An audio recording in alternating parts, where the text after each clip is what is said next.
Big boss Kannada season 11ರ ಸ್ಪರ್ಧಿಗಳಾದ ಐಶ್ವರ್ಯ ಸಿಂಧೋಗಿ ಹಾಗೂ ಶಿಶಿರ್ ಶಾಸ್ತ್ರಿ ಎಷ್ಟು close ಅನ್ನೋದು ಇಡೀ ಕರ್ನಾಟಕದ ಜನತೆಗೆ ತಿಳಿದಿದೆ. ದೊಡ್ಡ ಮನೆಯಲ್ಲಿದ್ದಾಗ ಇವರಿಬ್ರು ತುಂಬಾ ಆತ್ಮೀಯದಲ್ಲಿದ್ರು. ಎಷ್ಟರ ಮಟ್ಟಿಗೆ ಅಂದ್ರೆ ಒಂದೇ ಬೆಡ್ಶೀಟ್ ಹೊದ್ದುಕೊಂಡು ಒಂದೇ ಕಾಫಿ ಕಪ್ನಲ್ಲಿ ಜೊತೆಯಲ್ಲಿಯೇ ಕಾಫಿ ಕುಡಿದಿದ್ರು.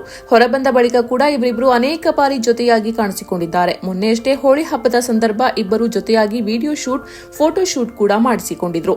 ವಿಡಿಯೋದಲ್ಲಿ ಐಶ್ವರ್ಯ ಅವರು ಶಿಶಿರ್ಗೆ ಕಿಸ್ ಕೊಟ್ಟಿದ್ರು. ಈ ವಿಡಿಯೋ ಭರ್ಜರಿ ವೈರಲ್ ಆಗಿತ್ತು. ಕೆಲ ಸಂದರ್ಶನದಲ್ಲಿ ಐಶ್ವರ್ಯ ಬಳಿ ಶಿಶಿರ್ ಬಗ್ಗೆ ಕೇಳಿದಾಗ ನಾಚಿ ನೀರಾಗಿದ್ದು ಉಂಟು. ಆದ್ರೆ ನಾವಿಬ್ರು ಒಳ್ಳೆಯ ಫ್ರೆಂಡ್ಸ್, ನಮ್ಮಿಬ್ಬರ ಮಧ್ಯೆ ಉತ್ತಮ ಸ್ನೇಹದ ಬಾಂಧವ್ಯ ಇದೆ ಎಂದಷ್ಟೇ ಹೇಳಿಕೊಂಡು ಬಂದಿದ್ದಾರೆ. ಮದುವೆ ಬಗ್ಗೆ ಕೇಳಿದ ಪ್ರಶ್ನೆಗಳಿಗೆ ಸದ್ಯಕ್ಕಂತೂ ಮದುವೆಯಾಗುವ ಯೋಚನೆ ಇಲ್ಲ, ಆದ್ರೆ ಒಳ್ಳೆಯ ಗುಣಗಳಿರುವ ಹುಡುಗ ಹಾಗೂ ತನ್ನನ್ನು ಕಾಳಜಿ ಮಾಡುವವ ಸಿಗಬೇಕು, ಅಲ್ಲದೆ ಗೌರವ ಕೊಡುವವನಾಗಿರಬೇಕು. ಅಂತಹ ಹುಡುಗ ಸಿಕ್ಕರೆ ಮದುವೆ ಆಗುವೆ ಅಂತ ಹೇಳಿದ್ರು. ಇಷ್ಟು ದಿನ ಒಳ್ಳೆಯ ಸ್ನೇಹಿತರು ಎಂದೇ ಹೇಳಿಕೊಂಡು ಬಂದಿದ್ದ ಐಶ್ವರ್ಯ ಸಿಂಧೋಗಿ ಮತ್ತು ಶಿಶಿರ್ ಶಾಸ್ತ್ರಿ ಇದೀಗ ಅಭಿಮಾನಿಗಳಿಗೆ ಗುಡ್ ನ್ಯೂಸ್ ಕೊಟ್ಟಿದ್ದಾರೆ. ಒಳ್ಳೆಯ ಪಾರ್ಟ್ನರ್ಸ್ ಆಗಬೇಕು ಅಂತ ನಿರ್ಧರಿಸಿದ್ದಾರೆ. ಈ ಬಗ್ಗೆ ಮಾತನಾಡಿರುವ ಐಶ್ವರ್ಯ ಮತ್ತು ಶಿಶಿರ್, ನಾವು ಬಿಗ್ ಬಾಸ್ ಮನೆಯಿಂದ ಹೊರಬಂದ ಬಳಿಕವೇ ಆ ಬಗ್ಗೆ ಕ್ಲಾರಿಟಿ ಕೊಟ್ಟಿದ್ವಿ. ನಮ್ಮ ಫ್ಯಾನ್ಸ್ ಮತ್ತು ಫ್ರೆಂಡ್ಸ್ ಗಳಿಗೆ ಆ ವಿಚಾರದಿಂದ ಬೇಸರವೂ ಆಗಿದೆ. ಆದ್ರೆ ನಾವಿಬ್ರು ಒಳ್ಳೆ ಫ್ರೆಂಡ್ಸ್ ಅಷ್ಟೇ. ಬಿಗ್ ಬಾಸ್ ಮನೆಯಲ್ಲೂ ಒಳ್ಳೆ ಬಾಂಡ್ ಇತ್ತು, ಈಗಲೂ ಇದೆ.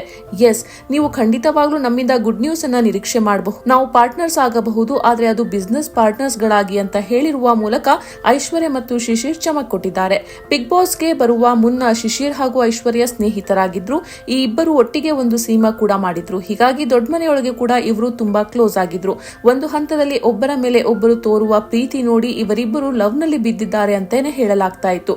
ಆದ್ರೆ ಈ ಬಗ್ಗೆ ಬಿಗ್ ಬಾಸ್ ನಿಂದ ಆಚೆ ಬಂದ ಮೇಲೆ ನಾವಿಬ್ಬರು ಸ್ನೇಹಿತರಷ್ಟೇ ಎನ್ನುವ ಕ್ಲಾರಿಟಿಯನ್ನ ಕೊಟ್ಟಿದ್ರು.